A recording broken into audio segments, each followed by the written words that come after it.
Real Estate and Mortgage Show, your go-to spot for everything home buying, selling, and financing on News Talk 580 CFRA. Welcome to the show, everybody. Welcome to the show. And Greg, I can tell you it's another wonderful weekend. 3 weekends in a row without Frank in the studio. It's such a beautiful weekend. But I understand we've got Frank on the phone. Frank, how are you? He's there? Oh.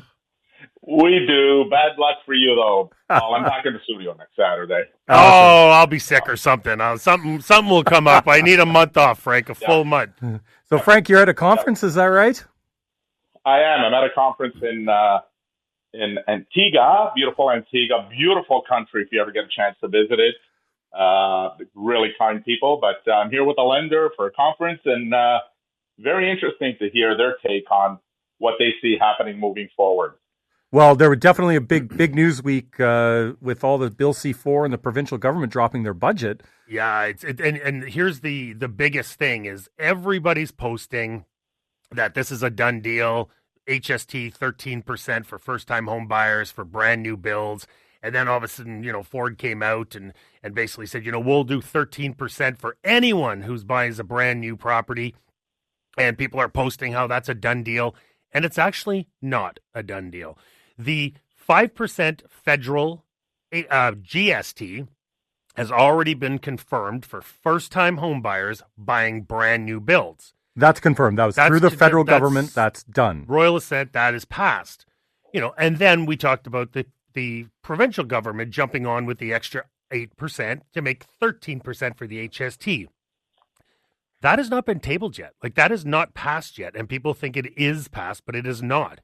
And then Ford came out and said, it's not just first-time home buyers buying new builds. It's anyone buying a new build. You can save the HST. The full 13%. The full 13% as long as it is a new build.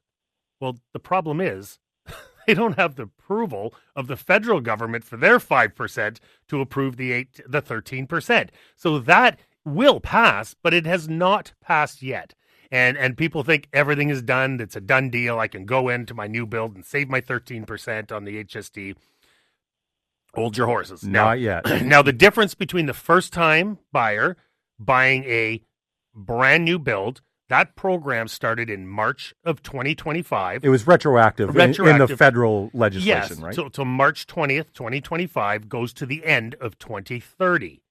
When Ford came out and proposed that anyone can buy a new build and save that HST, that starts April 1st, and it's literally for 1 year, and it has lots of parameters on that. There's also a portion of that talks about buying a residential property for investment, qualifies as well, parameters to that as well. So I think over the coming weeks, we'll have more to talk about this, but I do want to just put it out there that it's not 100, but it's going to pass. Just hasn't yet. So you can 100% save that 5% when you're a first-time home buyer buying a brand new build. But the HST portion of that, the 8% sort of portion of that has not been 100% confirmed, as well as the other program that Ford brought out. It will, but it hasn't yet. So Frank, what are the lenders talking about with this? What's the conversation going on at your conference? Well, interesting how I managed to get a client who bought a new build this week. Awesome. And I get their purchase agreement. So I wanted to see how they worded it from a pricing standpoint. It was interesting where the property started off at $585. Then they put the typical, here's the HST rebate, which used to be $24,000, even though the HST was more than that. They did that. And then, so they come up with a final purchase price based on that. Then they had another section, which was very interesting, which was, again, it hasn't passed yet, but they had a first-time home buyer clause too. They said, if you're a first-time home buyer, here's the HST rebate, which covers the 13%, and here's your final purchase price. So that's exactly what lenders want to see. I showed it to the lender here, and they said, that's exactly what we want to see, that I think the default insurer would want to see. So, and that was the builder that was the builder setting that up. Is that correct? Yeah, that was the paperwork from the builder to you. But Frank, here's something interesting. What do you approve them on? Are you approving them on as if the HST did come through? Or are you approving on just the GST portion? Or are you approving on the full purchase price? So this allows us to approve them on the purchase price less the HST rebate. So it ended up coming all the way down to like 530. I don't have it in front of me right now, but there was that 50, whatever it was, $60,000 rebate that got it in that 520, 530 range, which had said, here's the final purchase price if you're a first-time home buyer and you get this rebate. And they put it in their clauses, in their fine print, because this is like an 80-page agreement. For sure. They put it in there. You must qualify. And if CRA deems that you're not a first-time home buyer, then you're responsible to give the HST to the government, not us, kind of thing, if you say that you're a first-time home buyer with your bank or lender. So they've covered their bases, obviously. The client needs to be sure. Now, again, there's a lot of confusion, because I'll tell you, Paul, and I know that you say it's backdated to March of last year, but I have this question for you then, if it's backdated to the March of last year. Let's say somebody bought April of last year and they got their home in October, and they bought it with 5% down. Help me understand how now they're going to apply for this rebate.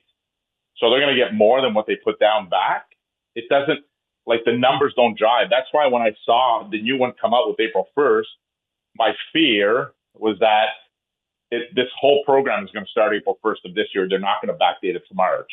Well, I hope when they do the royal assent, they may say everything starts from April 1st of this year. So that's what I'm fearful of right now. Well, first of all, the GST portion from the federal government is already passed and approved for March 20th of 2025.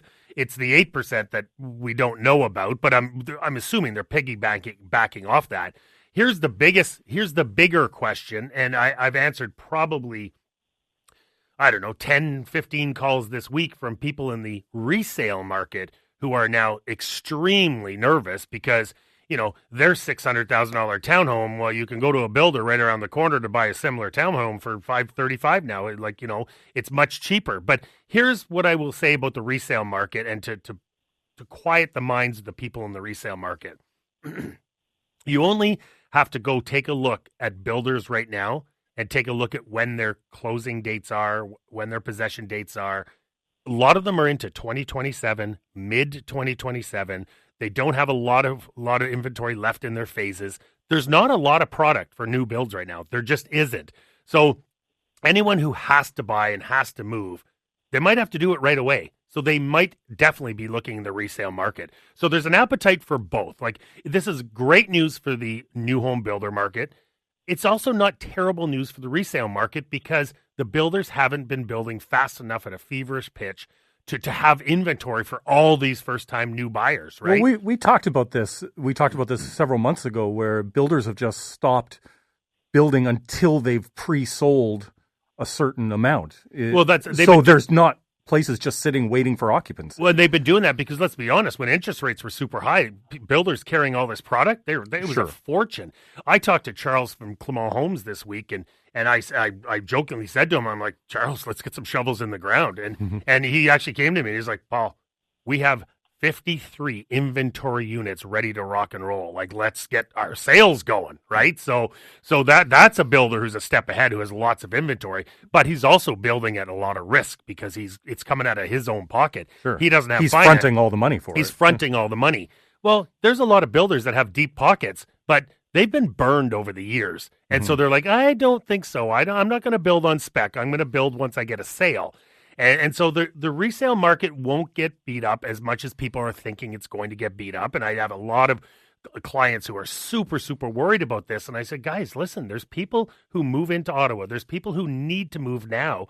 There is no builds around the area that they could buy. They're being transferred in for D&D or RCMP or something like that. They have to be living in Ottawa by a certain date. They can't wait till mid-2027. They can't. And keep in mind, too, like, yes, you're saving money on a new build potentially when everything comes to fruition. But, now in a new build, you're not getting your appliances, you're not getting your eaves truss. I guess eaves truss is now a bill of law. But, you're not getting, some builders, you're not getting your AC, you're not getting your curtains, you're not getting, there's so much that you have to buy with a new build. You're living through gravel, you're living through dirt, you don't have grass right away. So I wouldn't be too panicked, and I know I've had so many calls, and even my agents were calling me saying, Paul, a huge chunk of our business is the resale market. We're nervous. And I'm like, relax. People have to buy homes every single day. I put a townhome on the market the other day. We've had like 15 showings on it in 2 days, and that's a resale. So it's not going to kill the resale market. It'll pour a little water on it right now initially. Immediately. Yeah, but it will all come out in the wash. So, glass half full here. I think it's going to be great news for the builders, and it's going to be great news for the resale market too. It's not going to be doom and gloom. I can promise you that. Yeah. So, I mean, from the builder perspective, I would imagine in the next few months, any inventory that they do have will be snapped up quickly. But then again, you're waiting till mid next year. Some of them, yeah. Some of them you're waiting till mid next year. Now, you only have to go to some of these builder sites to realize there's not a lot of product that's available right now. So that's great. You might have thousands and thousands and thousands of people looking for new builds, but they could be closing in 2027, and they may need to close in the next week, month, 6 months. So, and there's not a lot of products. So the resale market will be just fine. The new build product will be just fine as well. Well, and the resale market, that would only be affecting the newer suburban communities, this bill, right? Yeah, you're not going to. This bill is going to affect sort of the where a lot of the activity is happening. Like the suburbias where young families are. The Findlay Creeks, Riverside South, the Kanatas, Barrhavens, Orleans. Where there's tons of new home builders in there. That's where it's the optics are going to be a little murky. But saying that, there's so many people moving to those areas that they can't sustain all the building anyway. So people are going to go to the resale market. They're going to. So if you're in those areas, don't say, oh, Paul says our area is doom and gloom. No, you're fine. Because, that's where everyone's moving. That's, all the activities happening in the Barrhavens, the Orleans, the Findlay Creeks, the Kanatas, the Stittsvilles. Yeah. Like, that's where all the activity happens. That's where people are moving because of affordability and because of amenities. So don't panic. It's not doom and gloom. Have a question? Head over to realestateandmortgageshow.com and submit it there, or give us a call at 521-TALK, 521-8255. We'll be right back. Welcome back to the show, everybody. To the phones we go. We got Peter on the line, and Peter has a question for Paul about pricing and rebates. Peter, welcome to the show. Hi. Hey, Paul. Hey, Frank. How's it going? Good morning, Peter. Hey, Peter. Listen, I got a two-part question here. So part one is, I don't completely understand the rebate, but if you're not a first-time home buyer, do you qualify for any portion? And then the second part of my question is, it sounds like this might actually drive up demand for houses, and would that also increase pricing, do you think? Great question. So the first part of that question is, there's two programs we have here. One is for first-time home buyers buying new builds, which we've talked about. But Doug Ford has proposed, and it will be passed, it just hasn't come out yet, but Doug Ford has proposed a program that you could save the HST for anyone buying a new build. And that program starts, when it's passed, April 1st of this year to March 31st of next year. So, and that's only for new builds, okay? The second part to that question was, will it drive up demand for housing, and will it drive up, was it prices you said? Was it drive up prices? Yeah, the pricing. So here's my only fear, and it might be unpopular thought, but it will definitely drive up the demand for housing, because what they're trying to do is make homes more affordable is what they're trying to do. So we'll definitely drive up demand, trying to get more people into home ownership, especially trying to get more first-time home buyers into home ownership, which is great, which is amazing. My fear is that right now you could buy a new build when it passes, save the whole 13%, and so it makes it much more cheaper to get into that product. I just hope builders don't decide to jack up their prices a little bit and put more money into their pockets and less money into the consumer's pockets. And that's my biggest fear, is it could drive up a little bit of pricing on the new builds, get it closer to the resale market. And I just hope that doesn't happen. I just hope that it's the builders pass on all the savings to the consumers and don't drive up prices to put more profits into their pocket. But I hope that answers your question. But it will create more demand, and they're trying to drive down prices. I just hope it doesn't drive up prices a little bit. Yeah, I was thinking kind of the same thing. No, I appreciate your insight. Thank you very much. My pleasure. Great Thanks question. Thanks for the call, though. Peter. Yeah. So could we see multiple offer situations on brand new builds? Very possible, because the inventory is not there, like I talked about. Yeah. So very possible we might get back to those days where people are camping out for releases and, out there 3 days in their tents trying to get in to get that new home. We could see bidding wars. We could see auctions. We could see things like that. Very possibly. Yeah. Very possibly. Again, these are just opinions. These are just my opinions. And no one knows, right? I mean, no one knows what's going to happen. But with the lack of inventory with the new builds, means it'll drive up the demand. So we will see a lot more demand on the new builds. I just hope builders, one thing what they do right now, the builder will pay a realtor to represent a buyer to bring them to that product, which I strongly recommend you always bring in a realtor, because we will be able to do the research on the area and the zonings and all that stuff and make sure you're getting the right product for you. And you understand the product you're getting. Yeah. Builders might turn around now and say, I don't need you realtors anymore. I'm not paying any money for realtors, and therefore we can still represent you, but you're going to be going into that new build without representation, which is going to be tough. I just hope builders don't do that, and also don't drive up prices a little bit by jacking up the prices to put more profit in their pocket. And I'm not saying they're going to. I'm just saying I hope it's a thought that I hope does not happen. Yeah. So Frank, obviously a lot of interesting stuff going on with this, and you guys still a little uncertain about, qualifications and all that kind of stuff. Are you getting a lot more questions on this type of stuff right now, or is it?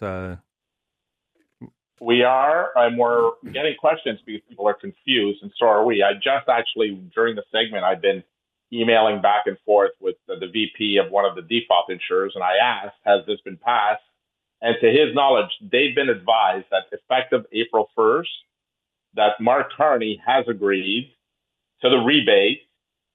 Again, this rebate is Canada-wide, but he's agreed with Ontario for the HST cut to start April 1st. So it sounds like the federal government, whether they just have to sign a document, but they've been advised to go ahead and process them in Ontario. Anybody that buys a house from a builder, to go ahead and process it with the 13% HST rebate effective Wednesday morning. So, hey, that's great news. Yeah. The interesting thing to me is I bought it March 15th, and I'm a second-time home buyer. Oh, wait a second. I don't close until next February. I think I'm going to the builder and saying, you know what, I want to cancel my contract. Well, I'd rather do it on Wednesday or Thursday where I can get the rebate, because right now I don't qualify for the rebate because it specifically says any purchase agreement that's been signed April 1st or later. That's going to be the question mark, whether builders will cooperate and do that, or whether builders are going to say, nope, too bad. Yeah, don't qualify for it. That is a big issue right now. I mean, like I said, we work with Clement Homes. We sell all their product, and we do have some homes right now that are conditionally sold. What do we delay them a little bit into April, or so it could be a problem. Think of all the new builds around the city, and you bought one 2 days before April 1st, and all of a sudden you don't qualify anymore. Well, 13% on a new build is a lot of moolah. It's $130,000 on $1 million home. That's a good chunk of change, right? So it's the difference between qualifying and not qualifying sometimes from a mortgage standpoint, or never mind that. I mean, it's the difference between having a mortgage of $870,000 or whatever, less the down payment, versus $1 million. Well, that translates to a lot of money over the next 25, 30 years. So big difference. Oh, big difference. Frank, I know we got to go to a break soon, but to be honest with you, I felt like I had a really, really strong first segment. And then in the break, you started sending me pictures of your bathing suit that you're wearing, your thong bathing suit, and I feel like I was off my game in the second segment. So please stop sending me pictures of you on the beach, please. Yeah. Not a fan. So Frank, what are the other kind of conversations that are going on at your conference right now? Obviously, this was the big news this week, but what else is being talked about? Interest rates, what's happening moving forward. Obviously, this Iraq-U.S. War has prompted the calls again for inflation potentially going up, and there's a lot. I've been getting a lot of emails this week on whether people should be locking in their variables or adjustable rate mortgages because they're scared that what happened in 2022 is going to happen again. And, it's hard to explain why the economic data suggests that it shouldn't be happening, because as much as inflation is a threat, there's no question about it. When gas is at $1.70, $1.75, Obviously, and diesel's at $2.25, $2.50. Those costs are going to be passed on to consumers already at the gas pumps, but not only the gas pumps, but everything else that revolves around fuel, which seems to be everything these days. Groceries, everything. Food, deliveries, everything. So that's Tiff Macklem's biggest concern because, I think he was very comfortable with where interest rates were and was probably leading towards lowering prime rates if the unemployment numbers kept being what they were, if inflation remained steady, and if the GDP continued being what it was, which was expected. So we've gone from the threat of interest rates, or at least prime rate coming down, to now prime rate likely sitting on the sidelines, potentially going up. But there's still more economists that think that they're not going up than they are, because they think that it's going to be a tough pill for Tiff Macklem to swallow if he has to raise prime rate while unemployment's going up and while GDP is very weak. He thinks that a lot of the economists think that that's a challenge for Tiff Macklem. The hope is that this conflict ends sooner rather than later, because the talk is that once the conflict ends, oil is going to come all the way back down to between $60 and $70 a barrel, and that's where it was before it started, and then we can get back to normal times again. Makes sense. It makes me nervous thinking about rates going up. Makes me really nervous. We'll talk about it a little more when we get back from the break. Have a question, head over to realestateandmortgageshow.com and submit it there, or give us a call at 521-TALK, 521-8255. We'll be right back.